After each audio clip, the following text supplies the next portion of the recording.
याद रखिएगा कि आपने देश के साथ जो खिलवाड़ किया है उस खिलवाड़ के खिलाफ हैं हम। उस खिलवाड़ के खिलाफ क्यों हैं हम? कि आपने इस देश को सपना दिखा करके, आपने इस देश के लोगों को उम्मीद जगा करके उनके साथ धोखा किया है।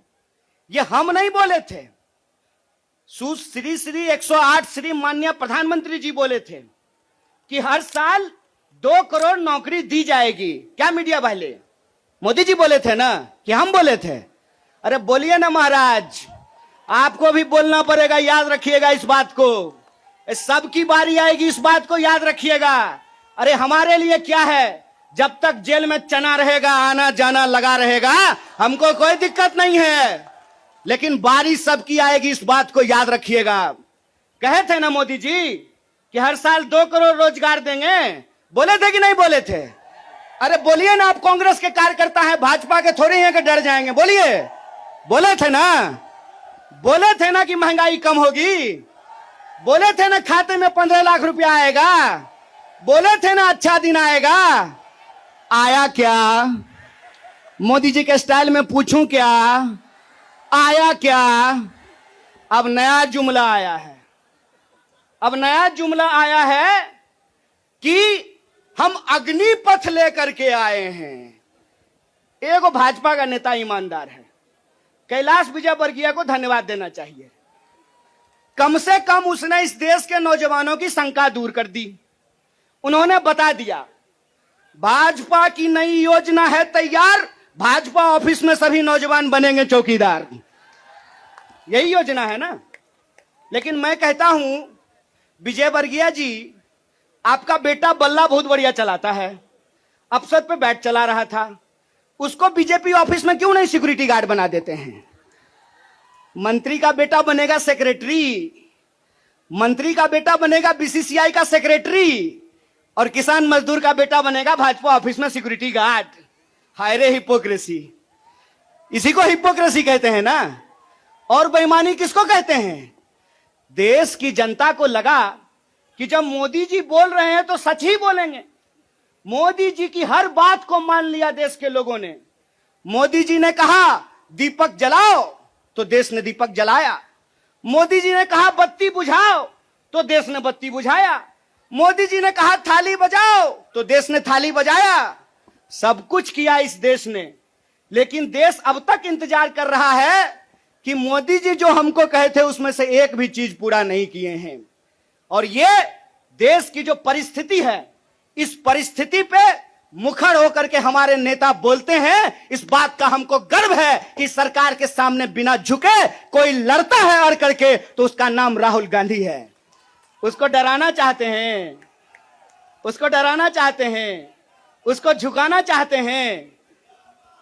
अरे आप कहते हैं मोदी जी मैं भी चौकीदार, मोदी जी के समर्थन में लोग कहते हैं मैं भी चौकीदार। ये चौकीदार नहीं है, ये देश के ठेकेदार हैं। और ये देश के ठेकेदार कैसे हैं? क्योंकि इस देश के लोगों का, उनके भविष्य को ये ठेके पे कर देना चाहते हैं। ये जो अग्निपथ योजना है, इसकी मोटी मोटी बात आप समझ लीजिए। मैं बड़े ध्यान से सारा प्रेस कॉन्फ्रेंस सुन रहा हूं। प्रेस कॉन्फ्रेंस में सरकार जिलेबी की तरह गोल गोल कर रही है, हर चीज को सब कुछ बोल रही है, सब फायदा गिना रही है। हो सकता है कि कोई भाजपा का मंत्री यह भी आकर के कह दे कि अग्निपथ योजना में शामिल होने के बाद आपका बाल नहीं गिरेगा। जिस तरीके से उसके फायदे गिनाए जा रहे हैं, लेकिन असली बात नहीं बताया जा रहा है। एक सिंपल सवाल है, सरकार को इस बात का जवाब देश के नौजवानों को देना चाहिए। क्या सिंपल सवाल है कि जो भर्तियां हो रही थी वो भर्ती होगी कि नहीं होगी? सवाल नंबर 1। सिंपल बात है, पहले आर्मी में हर साल 75,000 कम से कम लोग बहाल होते थे। बाद में बीजेपी ने इसको घटा करके 50,000 कर दिया, और पिछले 2 साल में, अब तीसरा साल है, 50,000 लोगों को की भी भर्ती नहीं की गई। बहाना क्या दिया गया? बहाना दिया गया कि कोरोना था इसीलिए भर्ती नहीं किए। हाय मोदी जी, कोरोना था तो चुनाव लड़ लिए, बंगाल में जाकर के दीदी ओ दीदी कर लिए, सब जगह चुनाव हो गया, उत्तर प्रदेश का चुनाव हो गया, बुलडोजर बाबा आ गए, लेकिन आर्मी की भर्ती नहीं हुई। यह बेईमानी है कि नहीं है? रोजगार देने में कोरोना है और चुनाव लड़ने में कोरोना नहीं है। और अगर आप बैकलॉग को देखेंगे, 50,000 को अगर मान लें, तब भी 1.5 लाख बहाली होनी चाहिए थी। 1.5 लाख ये बहाली नहीं कर रहे हैं। 1.5 लाख बहाली ये करेंगे कि नहीं करेंगे, इसको ये नहीं बता रहे हैं। ऊपर से ये एक नया योजना लेकर के आ गए हैं। तो एक ना छोटा सा कहानी हमको याद आ रहा है। बच्चा बहुत जोर जोर से रो रहा था, कहा मम्मी दूध पिला दो, दूध पिला दो। मम्मी उसको उठा करके अलमीरा पे बिठा दी। बच्चा मम्मी को यह नहीं कहता है कि मम्मी दूध पिला दो, बच्चा चिल्ला चिल्ला करके कह रहा है कि मम्मी अलमीरा से नीचे उतार दो, नीचे उतार दो। लोग मांग रहे थे हर साल 2 करोड़ नौकरी, इन्होंने हर साल 2 करोड़ नौकरी नहीं दी, ऊपर से एक नया योजना लेकर के आ गए हैं। पूरा का पूरा भाजपा के तंत्र को उसमें लगा दिए हैं कि आप बताइए कि अग्निपथ के क्या फायदे हैं। अरे सिंपल सी बात है, बिहार में कहावत है, नहाया हुआ शरीर और खाया हुआ शरीर नहीं छुपता है।